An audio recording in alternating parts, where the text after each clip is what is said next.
Medina ইসলামের একটি পবিত্রতম নগরী। সর্বশেষ নবী হযরত মুহাম্মদ সাল্লাল্লাহু আলাইহি সাল্লাম মক্কায় কাফেরদের অত্যাচারে অতিষ্ঠ হয়ে আল্লাহর নির্দেশে মদিনায় হিজরত করেন। ওমর রাদিয়াল্লাহু তাআলা আনহু-এর খিলাফতকালে সে স্মৃতির উপর ভিত্তি করে ইসলামী বর্ষপঞ্জি প্রতিষ্ঠিত হয়, যা হিজরি সাল নামে পরিচিতি লাভ করে। হযরত মুহাম্মদ সাল্লাল্লাহু আলাইহি সাল্লাম মদিনায় হিজরতের পরে পবিত্র কুরআনের যে বাণী নাজিল হয়েছিল তাকে মাদানী সূরা বলা হয়। এই কারণে মদিনা নগরীটি মুসলমানদের কাছে অত্যন্ত গুরুত্বপূর্ণ। আজকে আমরা এই নগরীটি সম্পর্কে নানা জানা অজানা তথ্যই জানব।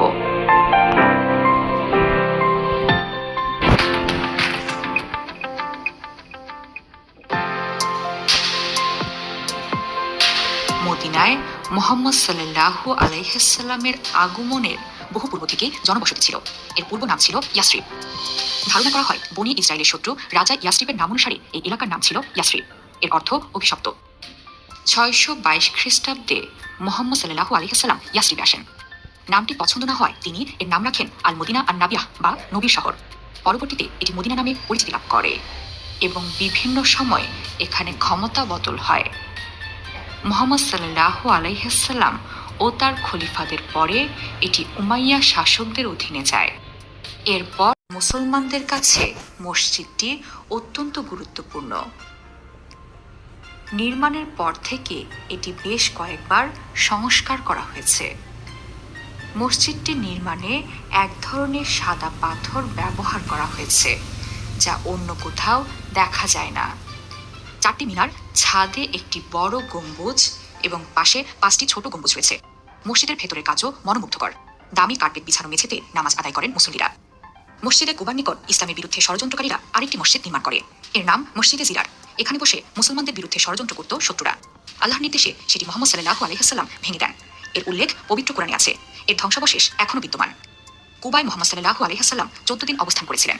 এরপর তিনি মদিনার উদ্দেশ্যে রওনা হন। যেদিন তিনি রওনা হন সেদিন ছিল শুক্রবার। দুপুরের নামাজের ওয়াক্ত হয়ে গেলে তিনি বনী সালেম গোত্রের উপত্যকায় সাহাবীদের নিয়ে জুমার নামাজ আদায় করেন। সেখানে 100 জন মুসল্লি শরীক হন। সেটি ছিল ইসলামের প্রথম জুমার নামাজ। পরবর্তীতে সেই স্থানে একটি মসজিদ নির্মাণ করা হয়। এর নাম রাখা হয় মসজিদে জুমা। মসজিদটি প্রথমে পাথর দিয়ে তৈরি করা হয়। নিজ হাতে তৈরি এই মসজিদের সাথে সারা বিশ্বের মুসলমানদের ভালোবাসা ও আবেগ মিশে আছে। মদিনায় হিজরতকালে সর্বপ্রথম মুহাম্মদ সাল্লাল্লাহু আলাইহি সাল্লামের উট যেখানে থেমেছিল সে জায়গাতে একটি মসজিদ নির্মাণের সিদ্ধান্ত নেন তিনি। সর্বপ্রথম মুহাম্মদ সাল্লাল্লাহু আলাইহি সাল্লাম সেখানে পাথর দ্বারা ভিত্তি স্থাপন করেন।